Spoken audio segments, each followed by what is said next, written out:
pleasure to present to you Dr. Martin Luther King, Jr.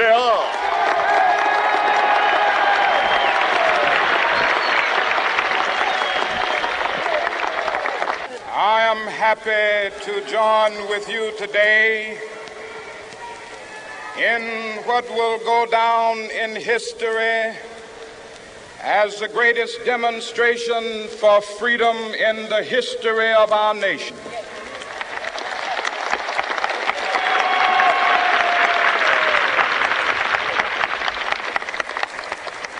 Five score years ago,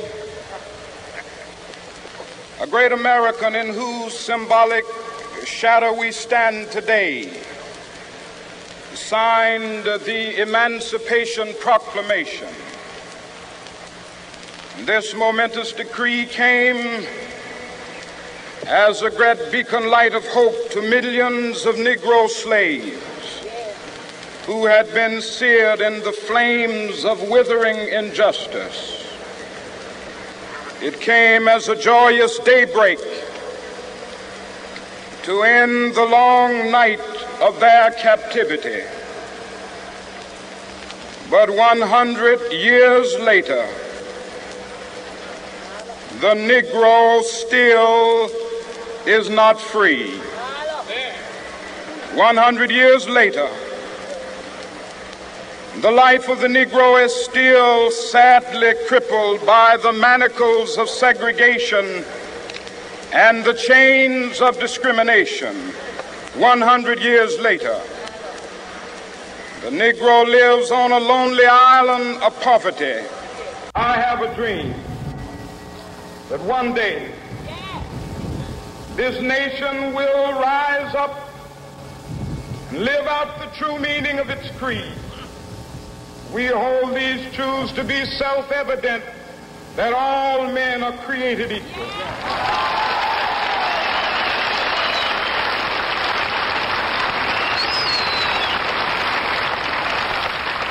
I have a dream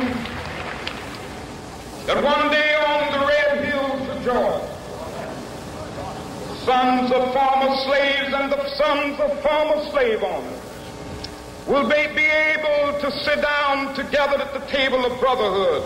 I have a dream that one day, even the state of Mississippi, a state sweltering with the heat of injustice, sweltering with the heat of oppression, will be transformed into an oasis of freedom and justice. I have a dream. My poor little children will one day live in a nation where they will not be judged by the color of their skin, but by the content of their character. I have a dream today.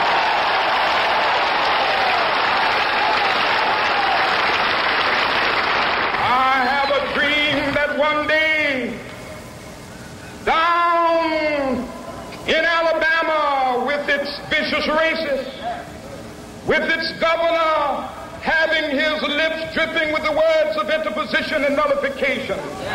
One day right there in Alabama, little black boys and black girls will be able to join hands with little white boys and white girls as sisters and brothers. I have a dream today.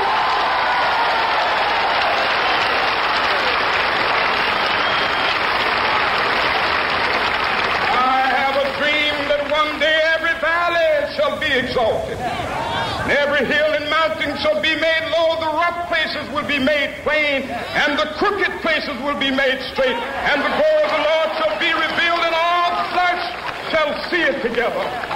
This is our hope. This is the faith that I go back to the South with. With this faith, we will be able to hew out of the mountain of despair a stone of hope. With this faith, we will be able to transform the jangling discords of our nation into a beautiful symphony of brotherhood. With this faith, we will be able to work together, to pray together, to struggle together, to go to jail together, to stand up for freedom together, knowing that we will be free one day.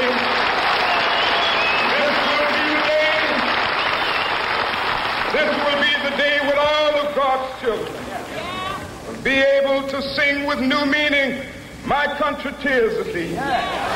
Sweet land of liberty, of thee I sing. Land where my fathers died, land of the pilgrim's pride. From every mountainside, let freedom ring. And if America is to be a great nation, this must become true. And so let freedom ring. From the prodigious hilltops of New Hampshire, let freedom ring.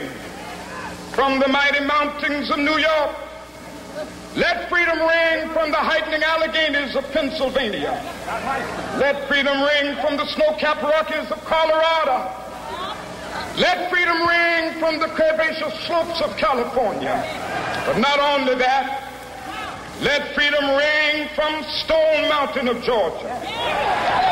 Let freedom ring from Lookout Mountain of Tennessee. Let freedom ring from every hill and molehill of Mississippi, from every mountainside. Let freedom ring, and when it happens, when we allow freedom ring, when we let it ring from every village and every hamlet, from every state and every city, we will be able to speed up that day when all of God's children, black men and white men, Jews and Gentiles, Protestants and Catholics, will be able to join hands and sing in the words of the old Negro spiritual, free at last, thank God Almighty.